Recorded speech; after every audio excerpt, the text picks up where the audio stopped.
Moi, j'aimerais poser une question à Elisabeth. C'est quoi votre force? C'est-à-dire, quels sont les jours où vous dites là, je suis forte? Est-ce que vous pourriez répondre à cette question? Si elle est... Ouais. Force. Ouais. Comme ça, peut-être quand vous dites, vous avez dit tout à l'heure que peut-être que les accompagnants, les assistants, voilà, il fallait pas les juger, il fallait les aider aussi. Les aider. Ouais. Ça peut être quoi, par exemple? Ils rendent service. Ouais. Leur sourire. Que je peux t'aider à répondre parce qu'on a un peu réfléchi sur cette question-là tout à l'heure. Je me demandais s'il y avait des choses qui te rendaient triste dans la vie. Oui. Qu'est-ce qui te rend triste?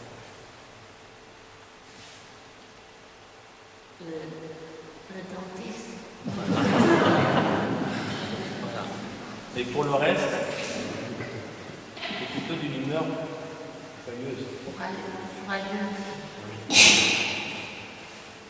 Je ne sais pas si c'est une réponse que tu Oui. pourrais dire, mais en tout cas, moi je sais qu'en côtoyant Elisabeth, c'est ce qu'on reçoit, c'est ce sourire, Avec le sourire. ce regard bienveillant, Bienveillant. et puis cette joie qui finalement nous relève quand tout paraît difficile et insurmontable. C'est une des forces. Après, Une des forces.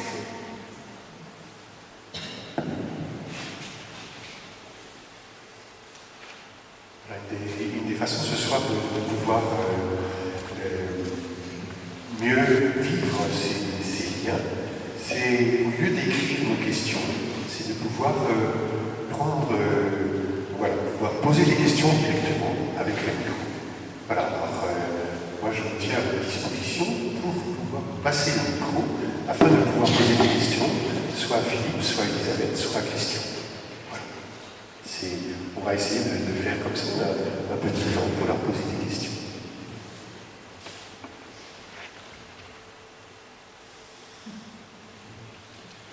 Oui. Question pour Philippe. Comment vous parvenez à être équilibré et à avoir une rentabilité avec cette activité? Parce que ça a l'air extrêmement bien géré, je trouve ça magnifique. Madame Marianne qui pose la question, c'est elle qui intervient dans un mois parce qu'elle est économiste et elle est très intéressée par ce qu'a dit Philippe sur le terrain. C'est ça. On écoute la réponse de Philippe. Alors, comment on équilibre?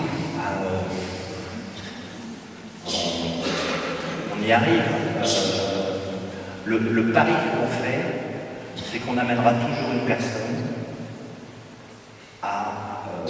à trouver les moyens d'assurer une production. C'est normal, je ne sais même pas si c'est le terme, mais voilà. Un salarié qui arrive chez nous, c'est vrai qu'il est en décalage, il va être en décalage avec un salarié qui est là depuis 2 ans ou depuis 10 ans. Sauf qu'il va être pris en charge par un salarié ancien qui va lui transmettre son savoir-faire, qui va lui apprendre. Donc on n'apprend pas dans une salle assis autour d'une table expliquer comment on trie du vêtement. On l'apprend sur place, sur le poste de travail. Et puis on fait confiance à la personne. Et on sait qu'elle ne va pas avoir une bonne production pendant un bon moment. Mais ce sont ses collègues de travail autour qui compensent. Voilà. Et je ne le demande pas. D'accord? C'est naturel. Voilà, pour alimenter, nous on trie 15 tonnes de vêtements par jour. Donc ça veut dire que pour alimenter notre chaîne de tri, on a ce qu'on appelle 3 craqueurs qui ouvrent les sacs et qui mettent les vêtements sur un tapis. Et du coup, quand on a un nouveau salarié qui arrive, en gros, il faut que chaque salarié, ils sont 3, il faut que chacun trie 5 tonnes, craque 5 tonnes de vêtements. C'est énorme, mais voilà, c'est une fonction simple, mais en même temps qui est fortement physique. Un nouveau salarié, il va craquer 2 tonnes dans sa journée. Voilà. Et puis, petit à petit, il va prendre une habitude, un rythme, et puis du coup, il va retrouver ce rythme de travail, il arrivera au bout de quelques temps, 1 mois, 2 mois, 3 mois, 6 mois, peut-être 1 an, il arrivera à craquer 5 tonnes. Mais en attendant, ces 2 autres collègues, eh ben, font un peu plus. On n'a rien à dire. Et du coup, ils essaient d'assurer les 15 tonnes et donc eux de craquer peut-être 7 tonnes pour compenser ce que fait leur nouveau collègue et le faire rentrer dans le bain et d'aller sur ce rythme. Voilà, donc ça c'est une préoccupation de tous les salariés. Et puis après, comment on fait pour équilibrer l'ensemble? Alors, on est conventionné entreprise insertion. Ça veut dire qu'on a des aides de l'État. Alors les aides de l'État, c'est pas grand-chose chez nous. Les aides de l'État, c'est 10 à 15% de notre chiffre d'affaires global.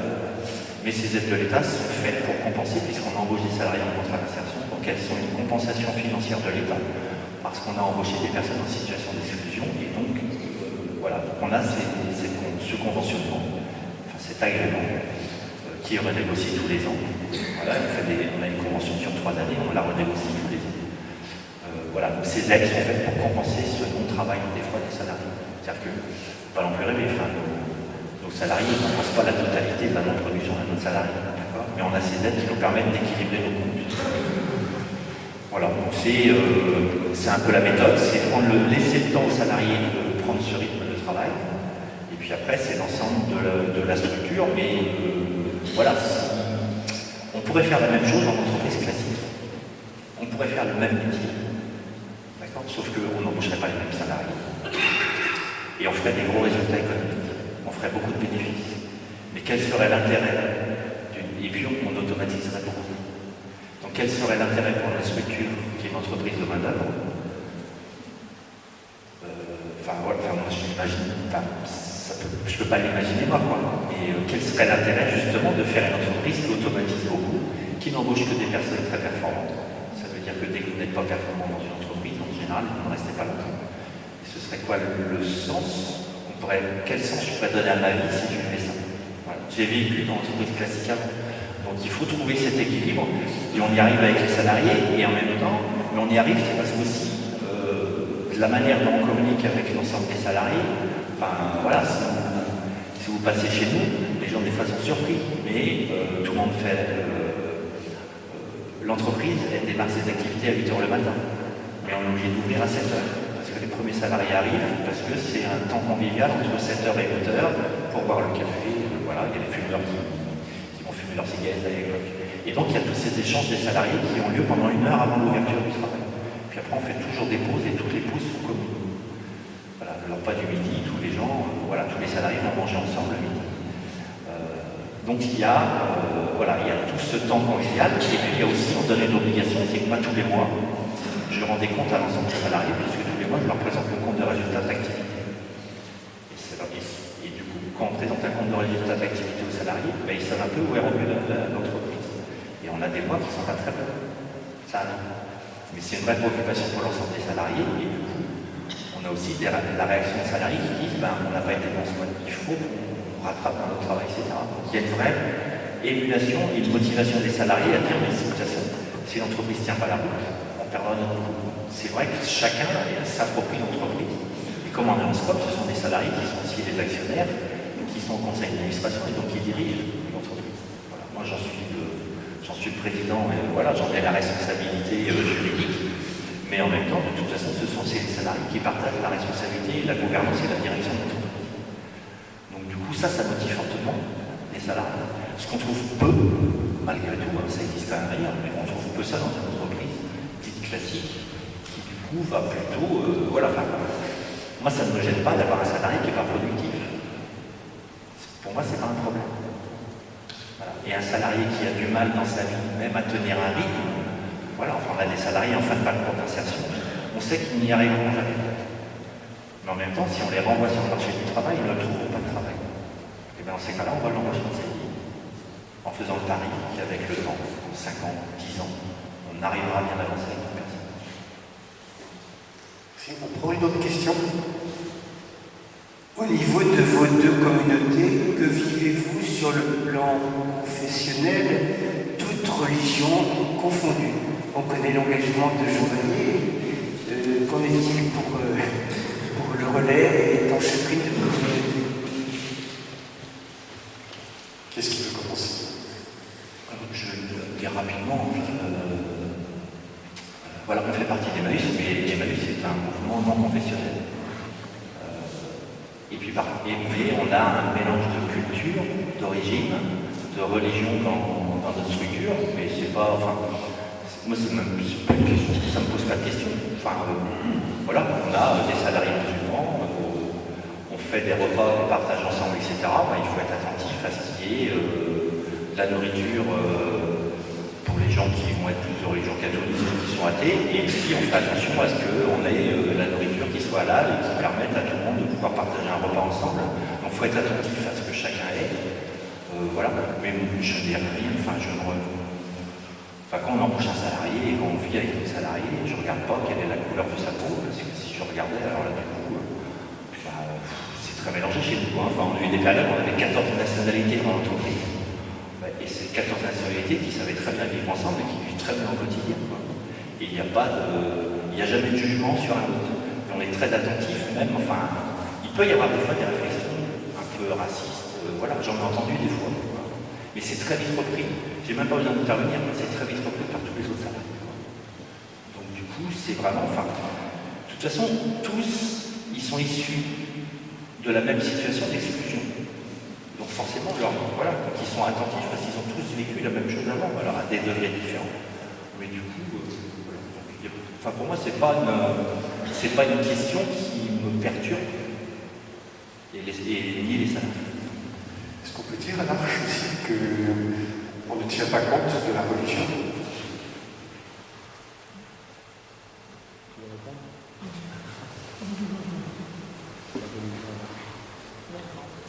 La messe tous les jours. Tous les jours, non. Non, sauf le mardi. Sauf le mercredi, le jeudi, le vendredi, le samedi, le dimanche et le lundi. Il y a la messe le mardi. Le mardi. Ceux qui veulent participer sont les bienvenus. Puis il y a la messe le dimanche pour ceux qui le souhaitent dans les foyers. L'Arche puise ses racines dans la foi chrétienne, dans l'Évangile, avec un texte notamment un peu fondateur qui sont les béatitudes, heureux les pauvres. Et avec cette recherche, à travers l'expérience de l'Arche, on va essayer de vivre dès à présent le royaume de Dieu. Le royaume de Dieu dans une vie ensemble où on vit de belles choses, même si ça n'exclut pas que la souffrance, la difficulté sont bien là. Après, l'Arche s'est développée dans des multiples pays. On a l'Arche en Inde, on a l'Arche au Japon, dans des pays où la foi chrétienne n'est pas toujours représentée. En France, parmi les personnes qu'on accueille, les personnes avec handicap ou assistants, on n'a pas, peut-être de moins en moins aujourd'hui, des personnes qui revendiquent une foi catholique, chrétienne, ou tout simplement qui n'ont pas de foi exprimée. Pour autant, ça n'empêche pas le projet de se vivre, puisque l'indépendance, c'est l'accueil de la différence. Et est-ce qu'on est tous dans ce projet en marche, là où on est, quelles que soient nos convictions? Est-ce qu'on est participant à ce désir de vivre ensemble et de grandir ensemble? Si vous écoutez Jean-Baptiste aujourd'hui, dans les propos qu'il tient, il parlera beaucoup de la conscience. Il y a quelque chose qui peut-être est commun à toute notre humanité, c'est que dit cette petite voix intérieure? Que dit notre conscience par rapport à nos agissements, par rapport à notre chemin de vie? Et certains, dans cette conscience, ils trouveront Dieu, ils trouveront la paix du Christ, et d'autres, quelque chose qui n'est pas exprimé comme ça. Mais on peut porter cette conviction qu'en chaque homme, il y a cette pulsion de vie, cette pulsion qui nous amène à être heureux et puis à vouloir que les gens autour de nous soient beaux. Quand bien même, il y a aussi ces pulsions qui font tout l'inverse. Mais essayons d'activer cette conscience, cette petite voix intérieure pour le bien.